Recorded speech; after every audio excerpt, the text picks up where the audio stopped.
ఏందయ్యా ఇది? నిన్న మొన్నటిదాకా మీ చెల్లె ఎంత ప్రేమగా మాట్లాడింది, ఇప్పుడు చూసినావా ఎంత పరాయిదాని లెక్క మాట్లాడుతుందో. అరే, ఆస్తులు అంతస్తుల విషయానికి వస్తే రక్తం పంచుకున్న అన్న జిల్లాలు కూడా బద్ధ శత్రువులు అయిపోతారా?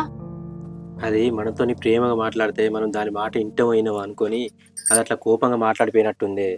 సరే కానీ ఇప్పుడు ఏం చేద్దాం అంటావు? నాకు ఏం మనసును పట్టకుండా అవుతుంది. చేసేదేముంది, మీ అమ్మ వచ్చినాక కూసుండబెడదాం, కూసుండబెట్టి గట్టిగా మాట్లాడదాం. అవుగాని మీ అమ్మ పోయి ఇన్ని రోజులు అవుతుంది, అసలు ఆమె ఏడుంది ఎక్కడుంది? అరే, ఏం ముచ్చట తెలియదేంది?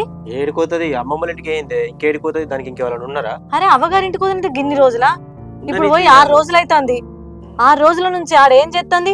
అమ్మమ్మకు శాత కాకుండా అయింది కదా, ఇట్లా అండి పెట్టుకుంటూ చూసుకుంటుండేది కావచ్చు. అమ్మమ్మకి ఎవరు ఉన్నారు? కొడుకు లేకపోయి ఎవరు లేకపోయా, ఉన్నదే వీళ్ళిద్దరు బిడ్డలేనే. సరే గాని నువ్వు మీ అమ్మకు ఫోన్ చేసి మాట్లాడు, ఈ విషయం అంతా చెప్పు. ఆ మర్చిపోయిన సంధి నాకు అంత ఏం మనసు పడతలేదు. ఛీ.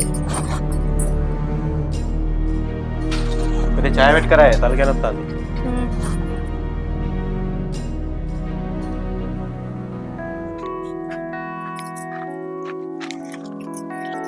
ఏమైందా, పోయేసినావా?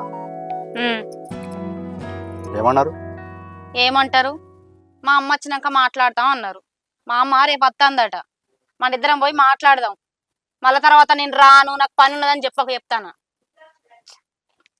అట్లా కాదే, ఇప్పుడు మనకు ఏం తక్కువైందనే వాళ్ళని భూమి రాసిమంటున్నావు? ఏం తక్కువైందా?